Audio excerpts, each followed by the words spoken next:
Donc là, on va faire la petite interview pour parler un peu de votre parcours. Donc, qu'est-ce qui vous a fait vous intéresser à la question environnementale?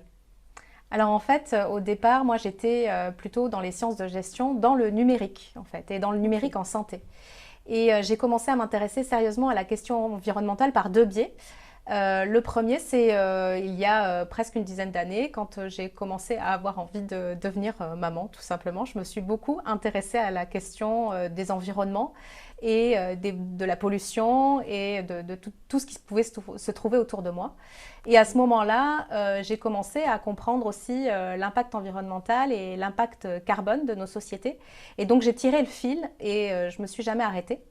Et je me suis dit que ça serait intéressant de faire des recherches sur cette question dans le secteur du numérique en santé et plus largement après sur la question du secteur de la santé. Et c'est pour ça que je me suis renseignée, notamment auprès du think tank The Shift Project, afin qu'on puisse travailler ensemble avec des professionnels de la question carbone, des professionnels du secteur de la santé et des professionnels de la santé publique pour réaliser ces travaux et ces analyses sur l'empreinte environnementale et l'empreinte carbone du secteur de la santé.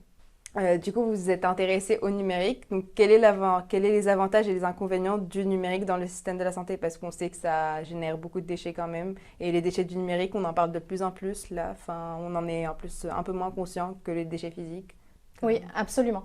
Et souvent, quand on parle en plus de numérique, on pense dématérialisation. Mhm. Alors ça, c'est vraiment une fausse idée, hein. Le numérique, c'est totalement matérialisé, hein. Pour pouvoir être filmé aujourd'hui, on utilise des caméras qui sont physiques, on Mhm. utilise des câbles qui sont physiques, on utilise des antennes pour utiliser Internet, par Ouais, exemple, on qui s'en sont rend physiques, carrément pas compte. Ouais. etc., etc. Et puis, il y a beaucoup d'obsolescence dans le matériel numérique. C'est fabriqué en plus assez loin de chez nous, dans des pays qui fabriquent l'électricité avec du charbon, etc. Et donc, au final, c'est plus de 50 millions de tonnes de déchets chaque année seulement dus au digital. Et donc, oui, c'est une industrie qui est très polluante, autour de 3,5% des émissions carbone au niveau mondial, et ça augmente de 6% par an. Donc, c'est vraiment très important.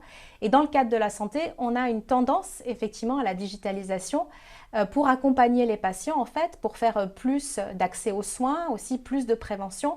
Et on a tendance à voir les aspects bénéfiques, et il y en a beaucoup, de l'introduction de ce numérique en santé. Mais il est aussi important de voir qu'il y a tous les aspects d'impact environnementaux et notamment d'impact carbone du déploiement massif en fait du numérique, que ce soit dans la société en général ou dans le secteur de la santé.